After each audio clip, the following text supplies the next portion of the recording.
और देखिए, भारतीय जनता पार्टी ने 195 लोकसभा उम्मीदवारों की पहली लिस्ट जारी कर दी है। भाजपा की इस लिस्ट में 34 मंत्रियों के नाम भी शामिल हैं, जिन्हें पार्टी ने 2024 के आम चुनाव में प्रत्याशी बनाया है। प्रधानमंत्री नरेंद्र मोदी वाराणसी से, केंद्रीय गृह मंत्री अमित शाह गांधीनगर से और रक्षा मंत्री राजनाथ सिंह लखनऊ से आगामी लोकसभा चुनाव लड़ेंगे। इसके साथ ही साथ राजस्थान से पहली सूची में 15 नामों की घोषणा हुई है।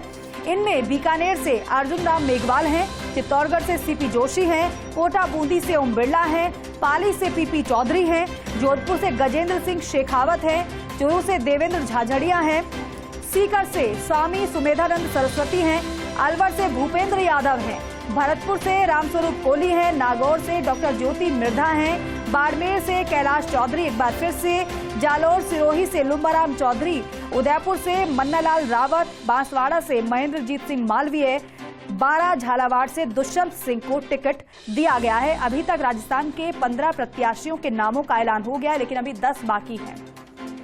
कुल मिलाकर 195 नाम पहली सूची में भारतीय जनता पार्टी की।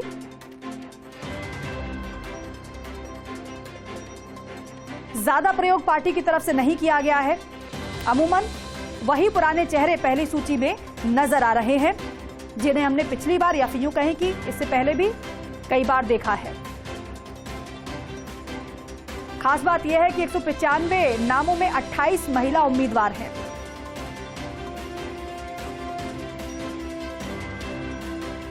कोटा बूंदी के सांसद ओम बिरला लगातार तीसरी बार कोटा बूंदी लोकसभा क्षेत्र से बीजेपी के प्रत्याशी होंगे और इसके बाद से लगातार बिरला से मिलने वाले समर्थकों कार्यकर्ताओं का यहां पर तांता लगा हुआ है। इस पर बिरला साहब की बात करने की कोशिश करेंगे। सर, एक बार फिर से लोकसभा का प्रत्याशी, बीजेपी का टिकट, पहली प्रतिक्रिया। माननीय नरेंद्र मोदी जी के नेतृत्व में 10 साल के अंदर जो जनता का विश्वास भरोसा जीता है, मैं माननीय प्रधानमंत्री जी के प्रति बहुत धन्यवाद देता हूं, आभार व्यक्त करता हूं। मुझ पर विश्वास किया।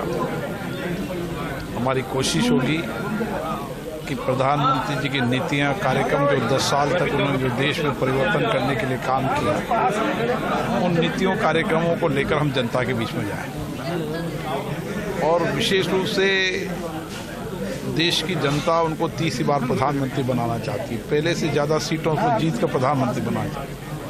उनके प्रति विश्वास भरोसा और बढ़ा है। यही हमारी जीत का आधार है और इसलिए 10 साल बाद आने वाले 5 साल और आने वाले 25 साल इस भारत के लिए स्वर्णिम अमृतकाल होंगे, जिसमें समाज के गरीब से गरीब व्यक्ति के जीवन में परिवर्तन आएगा। भारत में नई नीतियों, कार्यक्रमों के माध्यम से हम नए भारत, विकसित भारत के सपनों को साकार करने के लक्ष्यों की ओर बढ़ेंगे। अंतर्राष्ट्रीय स्तर पर भारत की ताकत बढ़ी है और ताकत बढ़ेगी और विशेष रूप से 140 करोड़ जनता के विश्वास भरोसे से ये 10 साल की सरकार और विश्वास कायम प्रधानमंत्री जी करेगी। मुझे कोटा की जनता का प्यार, स्नेह, आशीर्वाद हमेशा मिलता रहा है। मैं 5 चुनाव लड़ चुका हूँ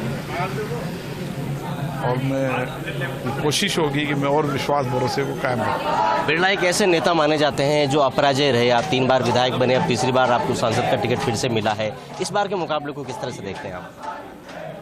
ये चुनाव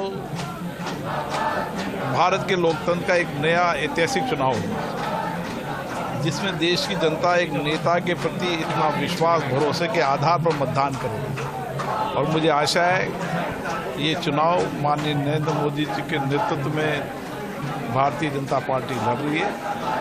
उनका जनता में विश्वास भरोसा और कायम हुआ है और यही हम मानते हैं कि उनके विश्वास भरोसे पे चुनाव जीता जाएगा। ओम बिरला को लगातार लोग मिलने के लिए पहुंच रहे हैं, बधाई देने के लिए पहुंच रहे हैं और साथ में दावे कर रहे हैं एक बार फिर से कोटा बूंदी लोकसभा जीतने का। कैमरामैन आकाशदीप सिंह के साथ हमारे चारण, फर्स्ट इंडिया न्यूज, कोटा। घोषणा पार्टी ने की है, इसके लिए मैं शीर्ष नेतृत्व का आभार प्रकट करता हूं और जिस प्रकार से फीडबैक राजस्थान की जनता का आ रहा है, निश्चित रूप से फिर से हैट्रिक होगी और 25 की 25 कमल राजस्थान में फिर से खिलेंगे, क्योंकि देश की और प्रदेश की जनता ने तय कर लिया कि फिर एक बार मोदी सरकार, ये विश्वास देश और प्रदेश की जनता का है। तो राजस्थान की जनता फिर से मोदी जी के विश्वास पर, उनके नेतृत्व पर अपनी मोहर लगाएगी। निश्चित रूप से राजस्थान की जनता और कार्यकर्ताओं का मन का भाव है और फिर से राजस्थान में 25 की 25 कमल खिलेंगे। मैं हमारे श्रेष्ठ नेतृत्व को सबको बहुत बहुत धन्यवाद देना चाहूँगा कि उन्होंने मेरे पर पुनः विश्वास किया और निश्चित रूप से उन्होंने जो मेरे को आशीर्वाद दिया है और आने वाले समय के अंदर जिस तरह से जो जिम्मेवारी है उसको मैं कैसे निर्वहन करूं और निश्चित रूप से जनता का जो मुझे आशीर्वाद मिला और यही कहना चाहता हूं कि ये आशीर्वाद जनता का हमेशा बना रहे और आने वाले समय के अंदर जैसा कि प्रधानमंत्री आदरणीय नरेंद्र मोदी जी का विजन है कि हमारे भारत को विकसित राष्ट्र बनाना है, तो उस विजन को साकार करना और भारतीय जनता पार्टी की 370 और एनडीए की 400 प्लस सीटें भारतीय जनता पार्टी की एनडीए प्लस आए, तो निश्चित रूप से इसके ऊपर पूरा देश एकमत है और निश्चित रूप से सफलता मिलेगी। आदरणीय गृह मंत्री जी, राजस्थान के प्रदेश नेतृत्व आदरणीय प्रदेश अध्यक्ष सीपी जोशी जी और आदरणीय मुख्यमंत्री भजन लाल जी, सारी पार्टी के शीर्ष नेतृत्व ने मुझ पर भरोसा करते हुए मुझे एक बार फिर जोधपुर के लोकसभा क्षेत्र के मतदाताओं की सेवा का अवसर दिया है। सेवा का ये अवसर सुलभ कराने के लिए मैं पार्टी के सभी नेताओं का हृदयपूर्वक धन्यवाद करता हूं और मैं ये मानता हूं कि जोधपुर के भारतीय जनता पार्टी के कार्यकर्ताओं और मतदाताओं का मैं जो कुछ भी सेवा कर पाया, उनका स्नेह जीत पाया, उनके दिल के साथ में मैं जुड़ पाया, ये उसी के शुभ आशीर्वाद और शुभ फल के रूप में पार्टी के नेतृत्व ने मुझे मौका दिया है।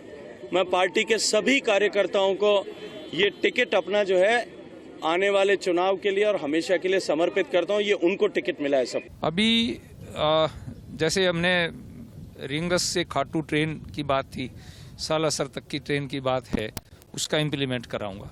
कुछ रोड्स के काम हैं और ख़ास तौर से वो रहेगा कि स्पोर्ट्स के क्षेत्र में हमारे यहाँ खिलाड़ी, अंतर्राष्ट्रीय खिलाड़ी निकलते हैं लेकिन उनके पास अभी सुविधाएं कम हैं। अभी खेलो इंडिया में हमें एक स्टेडियम मिला है, उसका उद्घाटन भी होने वाला है। हर तहसील के हेडक्वार्टर पर, हर विधानसभा में एक अच्छा स्टेडियम हो, ये मेरा प्रयास होगा ताकि खिलाड़ी खेल सकें। सीकर से अभी 6 तारीख को ही 2-3 दिन बाद ही ट्रेन चलेगी और वो स्पेशल ट्रेन है, उसमें 1344 सीटें होंगी। उसमें राम भक्त जाएंगे और रामलला के दर्शन करके आएंगे।